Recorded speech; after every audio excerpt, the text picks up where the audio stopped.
Այսօր ես շատ շուտ եմ արթնացել, մոտավորապես առավոտյան ժամը 7-ին։ Պատուհանը բացեցի, եղանակը շատ հաճելի էր, ոչ շատ շոգ, ոչ էլ ցուրտ։ Առաջին հերթին գնացի խոհանոց եւ ինձ համար թունդ սուրճ պատրաստեցի։ Ես սիրում եմ առավոտյան սուրճ խմել պատշգամբում ու նայել քաղաքին։ Ժամը 8-ն անց կեսին դուրս եկա տնից։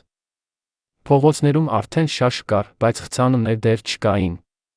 Ես որոշեցի ոտքով գնալ մինչև մոտակա այգին, որպեսզի մի քիչ քայլեմ աշխատանքից առաջ։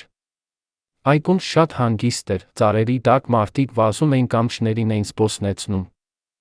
Դրանից հետո գնացի գրասենյակ։ Օրս բավականին զբաղված անցավ։ Մենք մի քանի կարևոր հանդիպում ունեցանք գործընկերներիս հետ եւ նոր նախագիծ քննարկեցինք։